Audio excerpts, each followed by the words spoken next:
मैं अपनी बात कहूं है? भगवान की बात कब समाप्त हो तुरंत मैं अपनी बात कह दूं कि महाराज मैंने ये कर लिया ये कर लिया।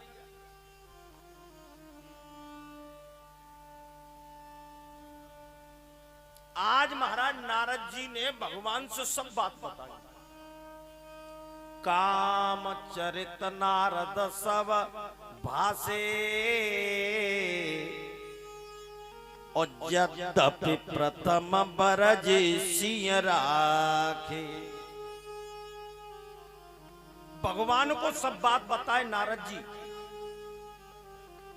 भगवान बोले अरे तुम तो ब्रह्ममय है। भगवान ने नारद जी से कहा तुम तो ब्रह्म है ब्रह्ममय है, कामदेव आपका क्या बिगाड़ सकता है। नारद जी भीतर ही भीतर सुन करके और फूल गए। अगर अहंकारी व्यक्ति की अगर तुम नेक बड़ाई कर दो तो बाको सीना गरगज है जातो है कि ना है जातो। आज नारद जी फूल गुप्पा रहे हैं, फूल रहे हैं। नारद जी कहने लगे बस बस प्रभु ये सब आप ही की कृपा है। भगवान समझ गए आप ही की कृपा है, ये सब ऊपर से आ रहा है। नारद जी ये जो आप कह रहे हो ना बस बस प्रभु आप ही की कृपा है, ये सब आप अंदर से नहीं कह रहे हो। अगर अंदर से कहते तो ये बात मुझसे नहीं कहते। आपकी कृपा तो केवल यहां से कही जा रही है, सब आपकी कृपा है। आज महाराज भगवान समझ गए और इतना कहकर के नारद जी चल दिए। भगवान ने जिस रास्ते से नारद जी जा रहे थे उसी रास्ते में भगवान ने एक महाराज राज्य का निर्माण किया। माया से एक विशाल राज्य का निर्माण किया और नारद जी मनी मन में विचार कर रहे थे और भगवान ने क्या किया, उस राज्य में शीलनिधि नाम का राजा था। शीलनिधि नाम के राजा के यहाँ एक कन्या का जन्म हुआ। वो कन्या विवाह के योग्य हो गई। अब तो महाराज शीलनिधि नाम के राजा ने बड़े बड़े ज्योतिषियों को बुलाया। सब ज्योतिषी आकर के इस कन्या का हाथ देख रहे हैं, भीड़ हो रही है। नारद जी उसी रास्ते से निकल करके जा रहे थे।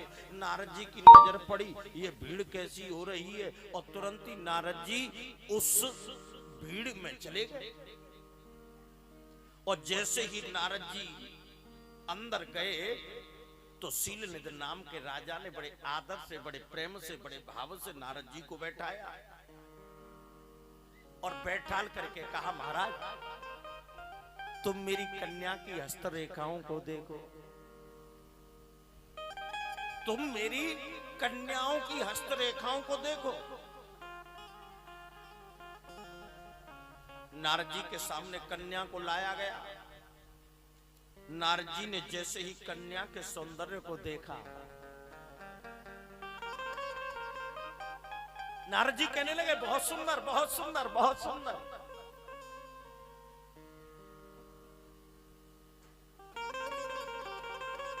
बड़ी बार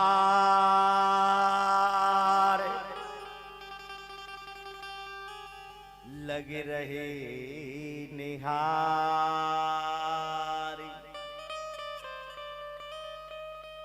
अब तो नारद जी हस्तरेखा नहीं उस कन्या की तरफ निहार रहे हैं। बड़ी बार बड़ी टकटकी लगा करके देख रहे हैं। आज कन्या के सौंदर्य को देख करके अब तो महाराज नारद जी ने जैसे ही उस कन्या की हस्तरेखा को देखा तो नारद जी कहने लगे कि जो यह बर अमर सोए होई। जो ये पर अमर सोई होई। जो यह पर अमर सोई होई। जो यह पर अमर सोई होई। समर भूमि जीते नहीं कोई। समर भूमि जीते नहीं कोई। आज महाराज नारद जी कहने लगे इस बेटी का जिसके साथ में विवाह होगा, जो यह बरे अमर सोई हुई, जिसके साथ में ये कन्या विवाह करेगी ना वो अमर होगा, अजर अमर। युद्ध के अंदर उसका कोई सामना नहीं कर सकेगा।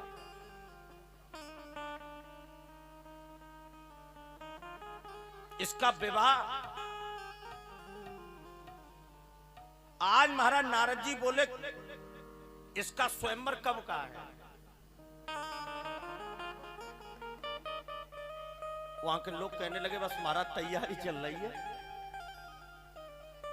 नारद जी मन में विचार करने लगे कन्या तो बहुत सुंदर है।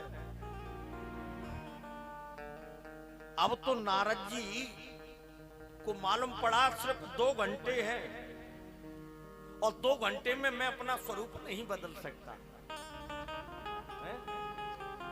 मैं तपस्या से अपने स्वरूप को नहीं बदल सकता। एक काम करता हूं, जल्दी से दौड़ करके और मैं विष्णु भगवान के पास में चलता हूं और जा करके उनसे उनका चेहरा मांग करके लाऊंगा।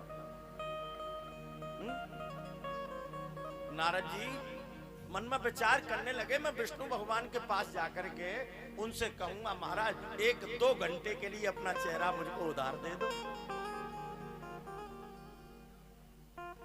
और ब्याह हो जाए, बाकी बाद में अपन चेहरा वापस ले लेंगे। एक बात और बता दूं,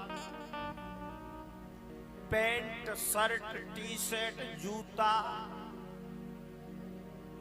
और मुकुट तो दूसरे का लेकर के विवाह होते हुए हमने देखा है, लेकिन मुखौटा बदल करके चेहरा लेके नहीं तुम काउ के संग ब्याह कर लो, ऐसा ब्याह तो हमने खुद देखो ना। नारद जी दौड़ करके गए, भगवान विष्णु के पास में पहुंचे, दौड़ करके भगवान विष्णु के पास में जा रहे हैं और प्रार्थना कर रहे हैं। अब क्या करूं, 2 घंटे में तो मैं कुछ भी नहीं कर सकता। एकदम नारद जी के मन में आया कि 2 घंटे में मैं जाकर के ला भी नहीं सकता, लेकिन एक मन में आया कि भगवान तो हर जगह है, परमात्मा तो हर जगह है। नारद जी अब तो परमात्मा का भजन करने लगे।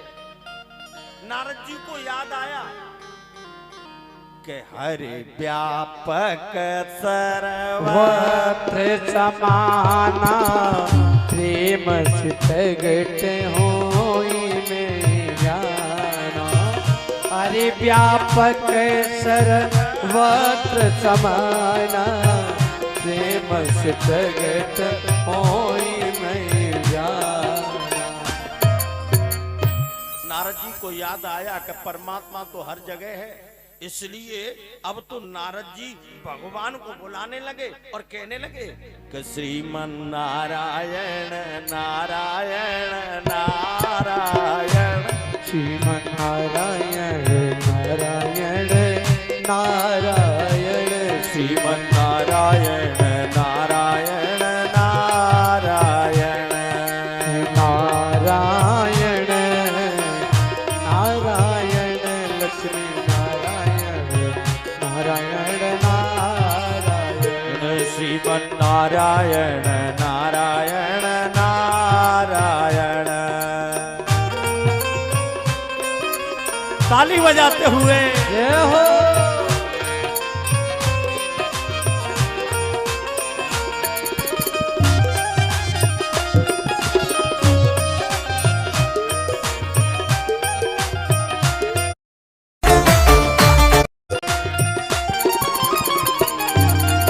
ओ नाम लिया था ध्रुव पालक ने, नाम लिया था कहने